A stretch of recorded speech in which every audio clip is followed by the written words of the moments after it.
This morning, Europe entered a new world as Ursula von der Leyen, the president of the European Commission, announced an €800 billion defense plan to rearm Europe in the face of Russian aggression and the suspension of military aid for Ukraine. This comes as an immediate response to the suspending of all US military aid to Ukraine in the wake of the attack that Trump and JD Vance made upon Volodymyr Zelensky in the Oval Office last week. This comes after 2 weeks of JD Vance, Donald Trump, and Secretary Pete Hegseth all stating that the US is no longer positioning itself to be the guarantee of security in Europe. Of course, the Kremlin spokesperson was incredibly happy at news that the US was no longer supporting Ukraine. He is also super happy about the other news that the US government is planning to lift sanctions on Russia and provide relief as well, stating, quote, "Our position on sanctions is well known. We consider them illegal," Peskov said. "Of course, we're talking about normalizing bilateral relations. They need to be freed from this negative burden of so-called sanctions." The withdrawal from Ukraine by the United States and the switching of sides in the realignment of the United States towards the Russian Federation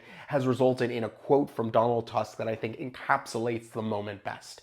"Please fasten your seatbelts. We're entering a turbulent zone," one could say. Truls Lund Poulsen from Denmark, the defense secretary, stated, "There are some things that Ukrainians are completely dependent upon with regards to the Americans. These include the missiles used in the Patriot air defense system, which is American. So this will put Europe in a situation where we now really need to do more ourselves to help Ukraine." Ursula's plan has a lot of parts to it. There's 150 billion euros in immediate loans to member states, and this can be used for defense investments as well as loans and also to mobilize private capital. But that's just one part of the proposal. One of the major parts of the plan is having what is called the escape clause. So currently the EU has rules around how much debt individual member states are allowed to have in their budgets and generally.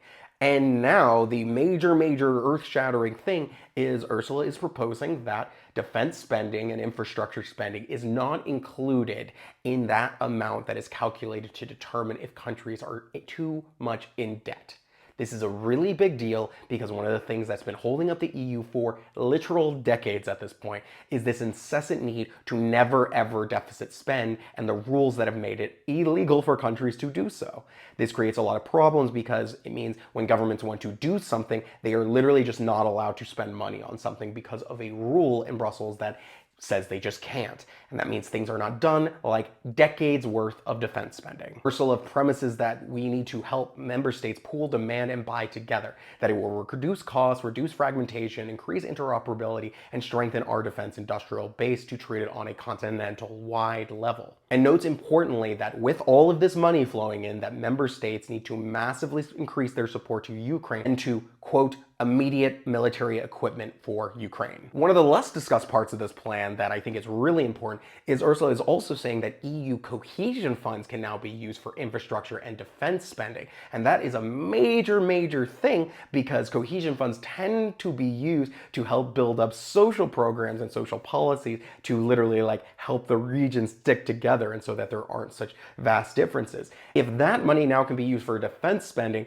this creates a lot of problems because one, yes, it's good that we're creating other financial mechanisms to spend that money, but importantly, the cohesion money is also very important to be spent on stuff. So it's very important that in these next days, especially with this, well, very much a EPP conservative plan for how to rearm Europe, we are not taking out money from social services that are needed to stabilize our governments and keep people healthy, happy, and, not voting for fascists, and take that money just to throw at defense. We need to spend on defense and social spending. The big fear that we might be having is this all going to be blocked because of EU unanimity rules? And sorry to say, Ursula has come out straight up saying that no, this will not be done on unanimity rules because of the clear problems of Slovakia's Robert Fico and Hungary's Viktor Orban, who has his foreign minister going to the US today to meet with Marco Rubio, a man who could not find time to meet with the European Commission's High Representative for Foreign Affairs, Kaja Kallas, last week because of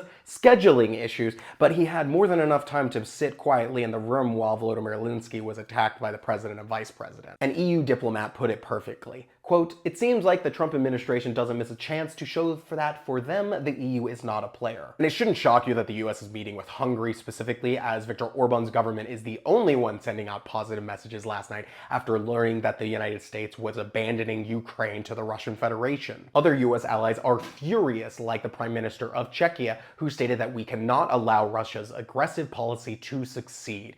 That, quote, "President Trump's decision highlights the urgent need for a fundamental shift in Europe's current policy. The era of relying on others to address fundamental international challenges on our behalf is over. It is time for Europe to move decisively from words to action." Paweł Wronski, the foreign minister for Poland, put it, I think, in the most appropriate way to understand the gravity of this situation.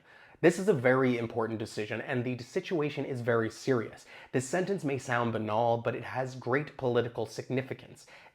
The decision was made without any information or consultation, neither with NATO allies nor with the Ramstein group, which is involved in supporting Ukraine in its fight. Perhaps the haunting words of Oleksandr Morawiecki, the chair of Ukraine's Parliamentary Foreign Affairs Committee, are the most appropriate. To stop aid now means to help Putin. On the surface, it looks really bad. It looks like Donald Trump is pushing us towards capitulation, accepting Russia's demands. The main thing is that this is a psychological blow, a political blow upon Ukraine. It doesn't help our spirit. This is worse than Munich, because at least there they didn't try to paint Czechoslovakia as the aggressor. But here, they tried to accuse the victim of aggression.